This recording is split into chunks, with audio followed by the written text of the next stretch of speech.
SilmFilm Script Discussion, Season 2, Episode 4, Part 2.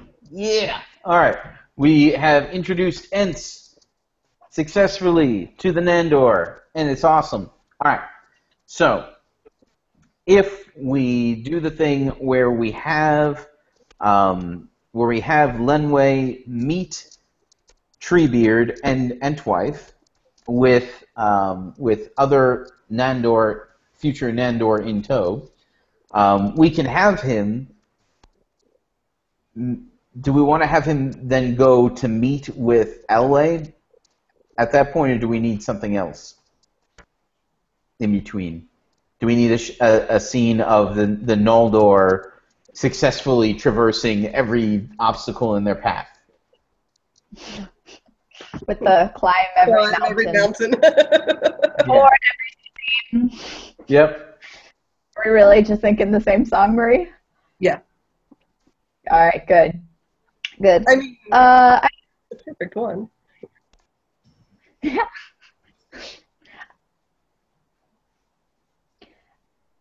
Do we want to visit the Noldor first before we do the Lenwë-Elwë confrontation?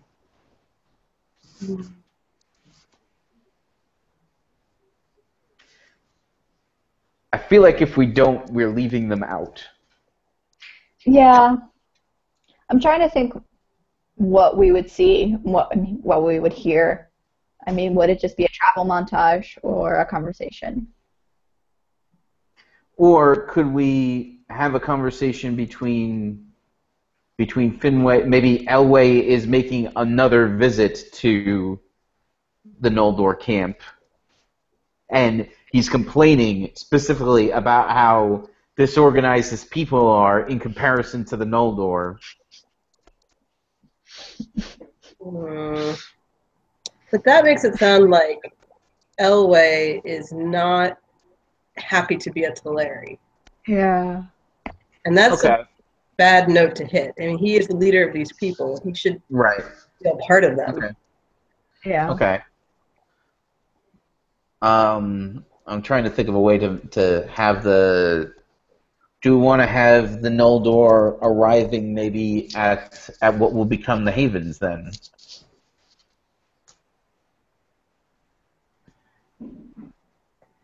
Maybe we should figure out what our stories are for each group and then figure out how to weave them together. Okay. I agree with that. All right. So figuring out when to cut between scenes is not a good starting point. You're right. Until we have the structure. All right. So, all right. Well, we kind of know what we're doing with the Teleri, I think, right? Mm-hmm. Yeah. Okay. Yeah. Then let's talk Noldor for a moment, because this might be the time. Because how do they get across? They get across on the same island that the Teleri get across on, right? Yes. So the island of Tol Eressea is brought into the bay. They load it up with elves, and it goes over to Valinor. Okay, right. So this is right. So this is an opportune time to show where this thing came from. You know. Are we going to send the Vanyar first and the Noldor second? Like, are we going to have 2 island ferry trips? Do we need to? Or wait, maybe we do, or do we want Elwë? Because they're still in transit at this time. Mm-hmm. They're still in transit until Elwë disappears. They're not at the shore yet. Right. Okay. So maybe the idea, if we want to show the Vanyar get there first, we can load them up onto the island and show how the island works. Right. With Vanyar. Because the Vanyar have no story in this at all, other than they walked across Middle Earth, they got an island, they were gone. That's it. End of story. Okay. So Poor maybe. things. Okay. So this adds another thing into the story. But that's okay. We can do this. So let's talk Vanyar then, instead of talking Noldor. Okay. So. All right. So Vanyar, we can show the Vanyar arriving at what will become the Havens. Mm-hmm. I really like the idea of And you guys can shoot this down if you want. It's my idea, so you know it's not that big a deal. The idea of the island being the remnants of Melkor's fit of volcanic craziness when he was trying to get Ase's attention. Yes. So and Ase is like, hey, I have the perfect thing for this. What? Boom! There you go. That would have interesting implications. It would. I mean, well, because this is the works of Melkor becoming more beautiful and more wonderful than he could possibly have thought. Yeah, because Tol Eressea is like the place for the elves for many years. Yeah. When the exiled Noldor return to Valinor, they don't return to Valinor. They only return to Tol Eressea. When Frodo goes on a ship into the west, he never sets foot in Valinor. He lands on Tol Eressea and lives there till he dies, because mortals can't land in Valinor. Like, Tol Eressea is like the secret magic elven island. Yes. Yeah, and if Melkor made it, it raises some interesting questions. I sort of like the works of Melkor are now being put to a good purpose. Nobody can sort of completely thwart the purposes of Iluvatar, but I think maybe some people are going to they're going to wonder, like, does that mean the island is evil? Is it the reason that bad things happen later? Is rain evil? Well, not usually. Okay, but that's the thing. Like, is rain in and of itself evil? Are volcanoes in and of themselves evil? They produce fertile ground. Like, this is all stuff that happens because of Melkor's craziness. Yeah. And we're eventually going to have to introduce the theme of Arda Marred, where literally everything you touch in Arda has some of Melkor's marring in it. There is no such thing as something he didn't touch. So once you get to that point, it won't matter that he directly made that island. Yeah. It's no different than any other mountain range in Middle-earth. Right. Yeah. But to see him make that island directly on screen, and then to see Ase grab it to load all the elves up, people are going to be expecting a collapsing island and drowning elves. Like, you know. Well, people are going to die horribly and screaming on said island. So no, they're not. The kinslaying is Aqualande on the shore. No, they die on the. Yeah. Not the island. Okay, all right. So Aqualande is on the shore. That so the Noldor build Aqualande for the Teleri, and they're just like, yeah, no, we're fine here. It's cool.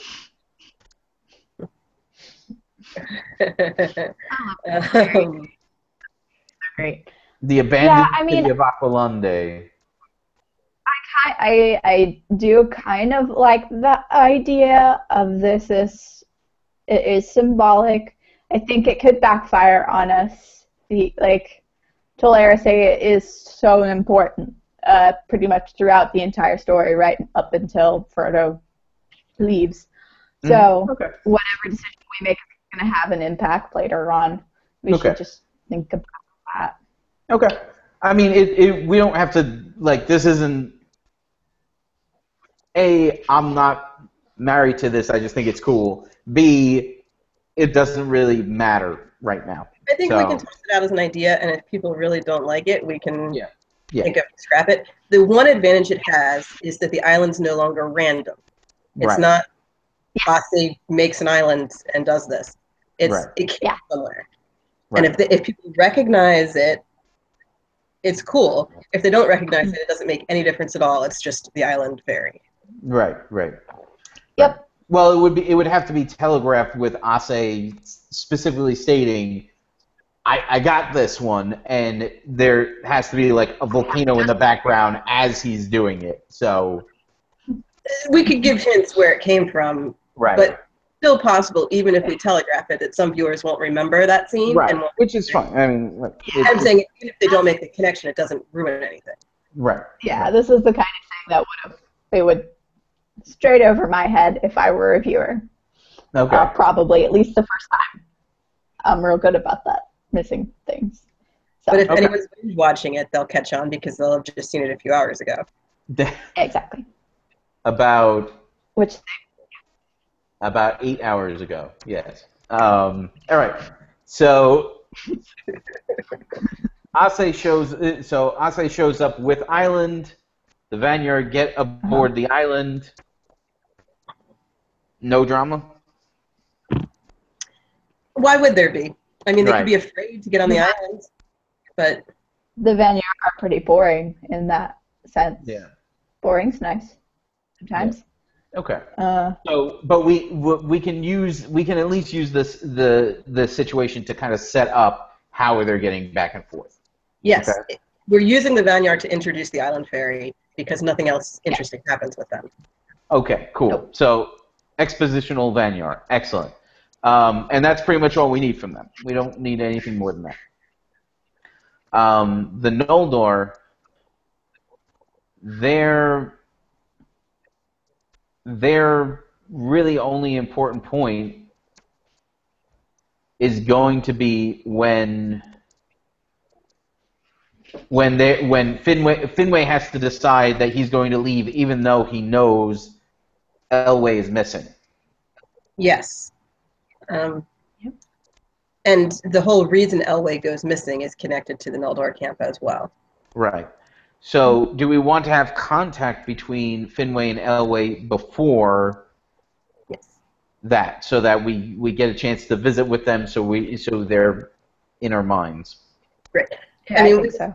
We have established their friendship over 3 episodes now, so the viewers should be pretty comfortable with the idea that these two guys are pals. But we need to see them one last time together. Mm-hmm. Yeah. To remind everyone of that. It can be brief, but yeah, I think it should be there. Yeah, we should see a visit from Elwë to the Noldor camp before he gets lost.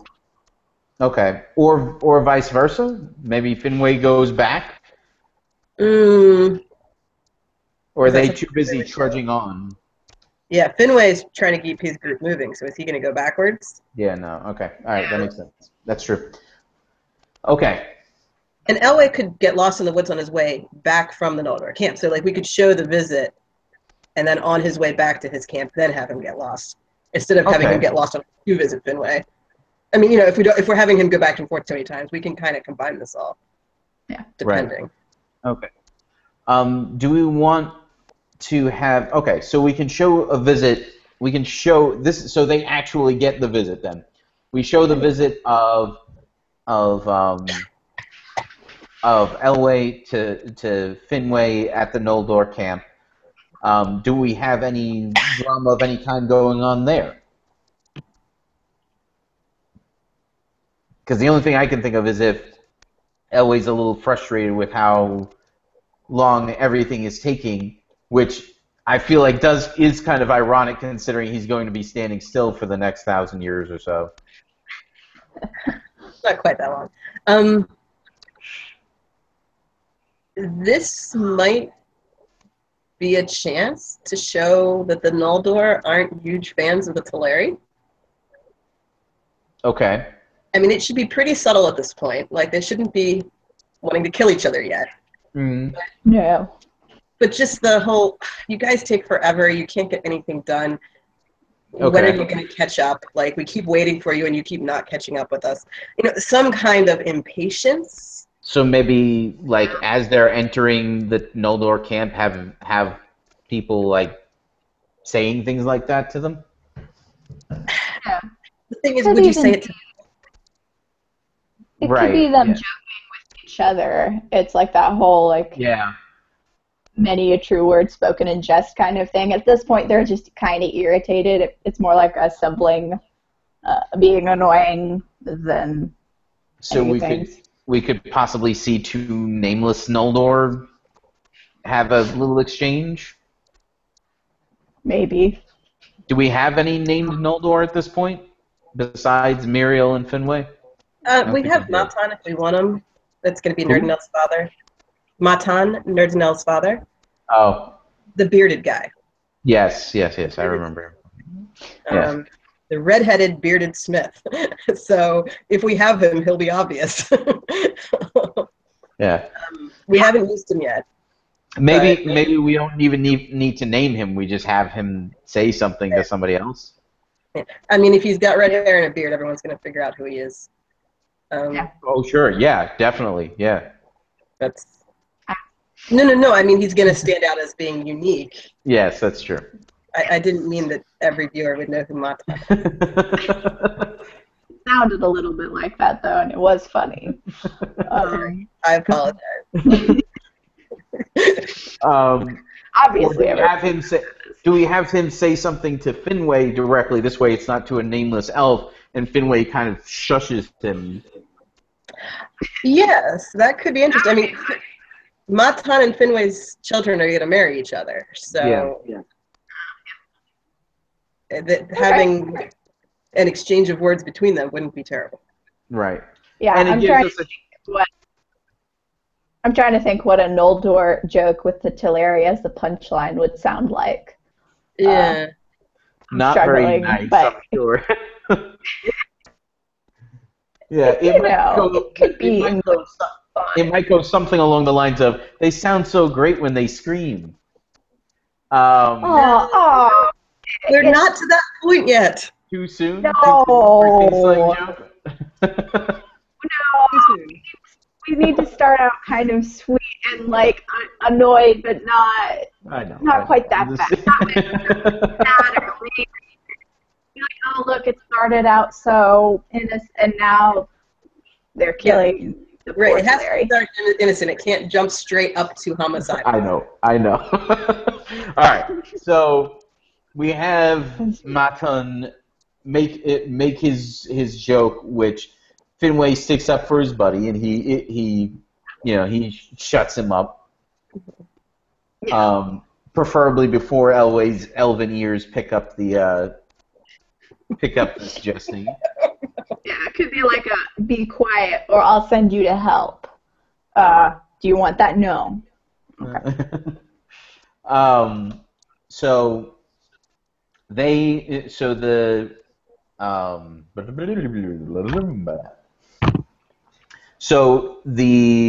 then Elway talks with Finway. Do we have anything about that conversation? Do we care what that conversation looks like? I think it should be a fairly friendly conversation. Like, I kind of want, I don't know, I want there to be some kind of, about later. Yeah. I missed you. One of them's lost. Like, oh, it's good to see you. I've missed you. It's not the same not having you here, because they're never going to see each other again. Yes. Oh, gosh, yes. Do we want to have another restatement of not the jealousy, but kind of the mild envy that Elway had for Finway and Muriel's relationship back in episode 1? How would they bring that up? I'm trying to... Elway would want to spend one-on-one time with Finway with Muriel not there. Mm-hmm. He's there to visit with his buddy. This is guy time. Yes. Yeah. So that's how it comes up. Like, can you lose the wife? I kind of wanted to hang out with you. Or that they are just hanging out, having fun, and he's like, oh, just a minute, I need to go check in with the wife for whatever reason. I don't know. You'll find. Let her know to put on another table for another setting on the table, whatever. I mean, something very innocuous. And Elway very Yeah. Okay. All right. I like that. Women. Which would possibly, we could use some of the C.S. Lewis Tolkien friendship stuff over this, because through most of their friendship, Tolkien was married and C.S. Lewis was a bachelor. And Elizabeth did not like C.S. Lewis. Who didn't? Who? Not Elizabeth. Edith. I say I was like, who the heck's Elizabeth? Yeah. Yeah. Edith Edith didn't like well, then CSI. towards the end of their friendship, Lewis got married. Yeah. So he'd been you can just stay out to all hours of the night, all the time, and that's not a problem. And then he's like, oh, gotta get home to the wife. And Tolkien is kind of, really? Now we're doing this? I've been putting up with your schedule for 10 years, and suddenly it matters that you're married to some girl who doesn't count. I mean, Tolkien never said that. I like that. This one that you know of. Well, she was I like this. It would be on. She was an American divorcee. I don't think Tolkien approved of the relationship. I don't think he would have either. All right. Let's take a quick break here. All right. Okay, we'll find more light. All right. This has been the SilmFilm Script Discussion Season 2, Episode 4, Part 2. If you're watching this on YouTube Live, you can. I actually left a link in the comments down below that you could join the conversation if you wanted to. If you are watching this on YouTube after the fact, hello, future people. Feel free to like and share the videos. If you haven't yet, feel free to subscribe. We'll be right back in a moment.